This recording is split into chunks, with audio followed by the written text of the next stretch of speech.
अस्सलाम वालेकुम दोस्तों, स्वागत है एक बार फिर से आप सबका आपके अपने YouTube चैनल स्काईटेक में। और दोस्तों आज की इस वीडियो में हम बात करेंगे कि सऊदी अरब की जो सिविल एविएशन अथॉरिटी है उसकी तरफ से कुछ नई गाइडलाइंस जारी की गई हैं। और ये गाइडलाइंस जो लोग रेसिडेंट हैं उन लोगों के लिए भी ज़रूरी हैं और जो लोग नए वीज़ा पर सऊदी अरब आ रहे हैं उन लोगों के लिए भी ज़रूरी है। इसीलिए आप देखते रहिए वीडियो को एंड तक, क्योंकि इस वीडियो में आप लोगों के कुछ और सवाल हैं उनके भी मैं जवाब देने वाला हूँ। लेकिन वीडियो में आगे बढ़ने से पहले मैं आप लोगों से एक यही रिक्वेस्ट करूंगा कि अगर आप लोग चैनल पर नए हैं, अभी तक स्काईटेक चैनल को सब्सक्राइब नहीं किया है, तो चैनल को सब्सक्राइब करके बेल आइकन को प्रेस कर लीजिए ताकि आने वाली सारी इंफॉर्मेटिव वीडियोस आप लोगों तक हमेशा पहुंचती रहें।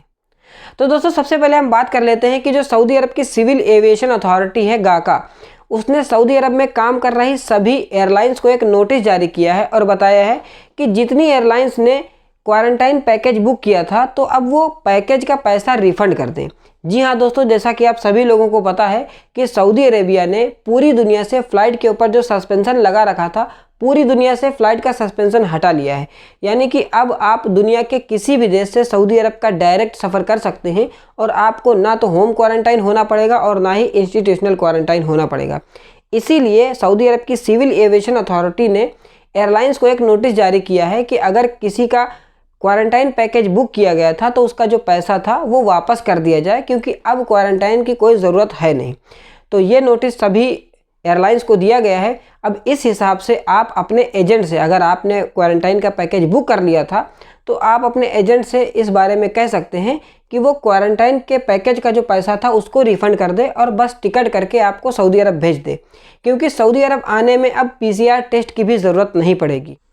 जी हाँ दोस्तों, जो सऊदी अरब की नई गाइडलाइन आई है उसके हिसाब से आप दुनिया के किसी भी देश से सऊदी अरब का सफ़र करें, ना तो आपका होम क्वारंटाइन होगा और ना ही इंस्टीट्यूशनल क्वारंटाइन होगा और ना ही आपको PCR करा के आने की ज़रूरत है। अब जितने लोग विजिट वीज़ा पर सऊदी अरब आ रहे हैं तो उन लोगों को कोविड इंश्योरेंस करा के ही आना होगा, ताकि जब वो सऊदी अरब आ जाए और बाई चांस अगर उनको कोविड-19 हो जाता है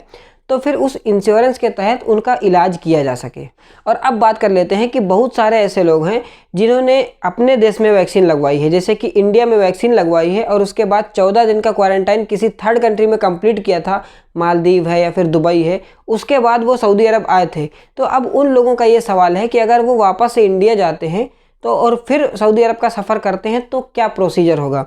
दोस्तों इस बारे में सऊदी अरब की सिविल एविएशन अथॉरिटी ने बताया है कि सऊदी अरब का सफ़र करने के लिए अगर कोई रेसिडेंट है, इकामा होल्डर है, तो उसको वैक्सीन की भी ज़रूरत नहीं है। जी हाँ दोस्तों, अगर आप इस वक्त इंडिया में हैं और आपने वैक्सीन भी नहीं लगवाई है और आप इकामा होल्डर हैं तो भी आप सऊदी अरब का डायरेक्ट सफ़र कर सकते हैं और आपको ना तो PCR कराना होगा और ना ही आपका कोई क्वारंटाइन किया जाएगा। तो जवाब आपको इसी में मिल जाएगा कि अगर किसी ने किसी थर्ड कंट्री में 14 दिन का क्वारंटाइन कंप्लीट करके सऊदी अरब का सफ़र किया था, तो जब वैक्सीन तक की कोई रिक्वायरमेंट नहीं है तो आप आराम से सऊदी अरब आ सकते हैं, जा सकते हैं। यानी कि हम शॉर्ट में ये कह सकते हैं कि पहले की तरह सब कुछ कर दिया गया है और अब आपको किसी भी तरह का कोई क्वारंटाइन पैकेज खरीदने की कोई ज़रूरत नहीं है, कोई PCR कराने की कोई ज़रूरत नहीं है। आप आराम से सऊदी अरब का सफ़र डायरेक्टली कर सकते हैं, चाहे आप कैसे भी सऊदी अरब आए हों। उम्मीद करता हूं आज की वीडियो आप लोगों को इन्फॉर्मेटिव लगी होगी। अगर आपका कोई सवाल है तो आप उसे कमेंट सेक्शन में पूछ सकते हैं, इंशाल्लाह मैं आपके कमेंट का जवाब दूंगा। और मैं मिलता हूं आपसे नेक्स्ट वीडियो में किसी और ऐसे ही इंटरेस्टिंग टॉपिक में। तब तक के लिए आप लोग रखिए अपना ख्याल। अल्लाह हाफिज़, गुड बाय, टेक केयर।